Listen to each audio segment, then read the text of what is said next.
Now we will talk about how science is accomplished. This is probably familiar if you have studied the scientific method, but the actual process of science is not a straight line. An observation is anything you can see, hear, touch, smell, or taste around you. Typically, scientists make observations about the world around them. These observations prompt them to ask questions. For example, you observe a flashlight does not work. This prompts the question, why doesn't the flashlight work? In response to a question, scientists come up with hypotheses.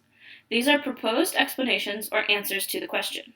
You could come up with two hypotheses regarding the flashlight. Hypothesis 1, the batteries are dead. And hypothesis 2, the bulb is burned out. A hypothesis must be both testable and falsifiable.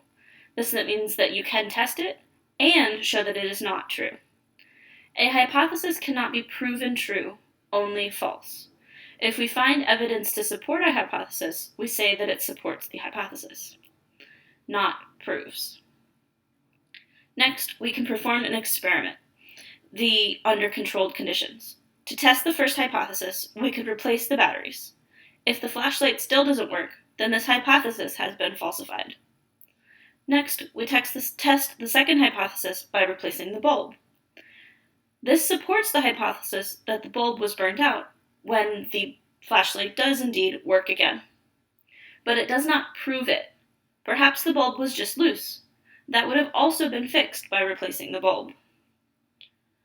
A scientific theory is a broad statement. It is much broader than a hypothesis. A theory is always supported by a large body of evidence. That means that scientists, over a long period of time, have performed many experiments and observations that they all support the theory. For example, the theory of evolution by the method of natural selection is very well supported. We will cover this in chapter 13. Scientists use controlled experiments to test hypotheses. Let's look at the example of two different populations of mice. There are mice that live on the beach. They are typically white and match the white sand. There are also mice that live inland that are brown to match the scrub. One hypothesis I could make about these mice is that if a mouse matches its environment, it is less likely to be eaten by predators. I could test this by setting up a controlled experiment. In this experiment, we used rubber mice instead of real ones. No mice were harmed in the making of this experiment.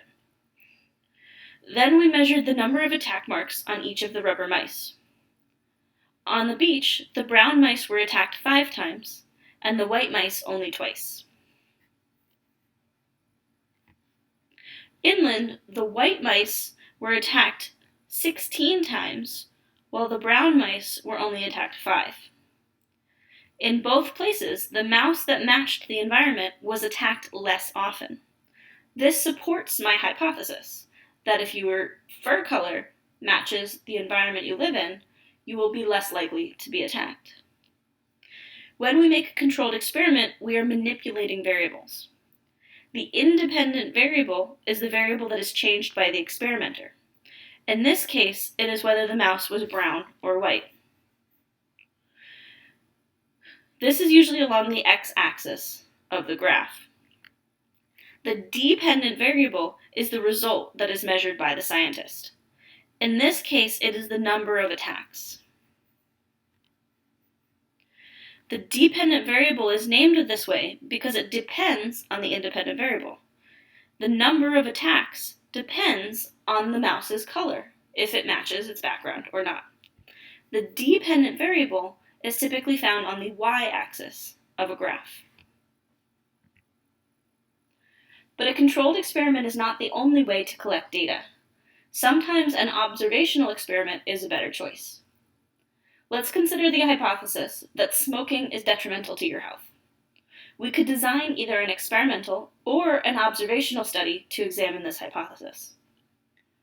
An experimental study would involve taking a group of people and telling half of them to smoke and half of them not to smoke, and then comparing their health after a certain amount of time. However, you could see how most people would not respond well to being told whether they should or should not be smoking. Instead, we can design an observational study.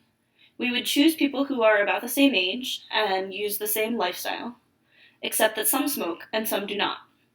Then we could compare the health of the two groups of people. This is observational because we did not assign a control or an experimental group. We are just observing the behavior that these people normally do. Science is repetitive, collaborative, and nonlinear. The scientific method, as you learned in high school, was very rigid. Science does not actually occur in a prescribed linear fashion. Testing hypotheses is the core of science. This is why science is so good at explaining natural phenomena.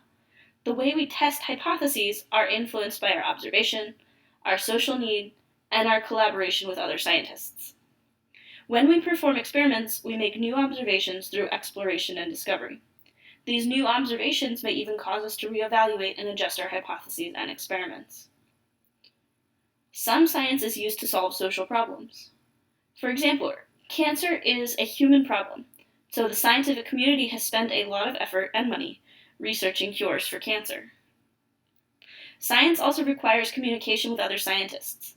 Scientists present their findings in papers and at conferences, which allows other scientists to critique their work and make the science better. Imagine if someone found the cure for cancer but never told the scientific community. Communicating results is one of the most important aspects in the process of science. But it doesn't always happen just at the end.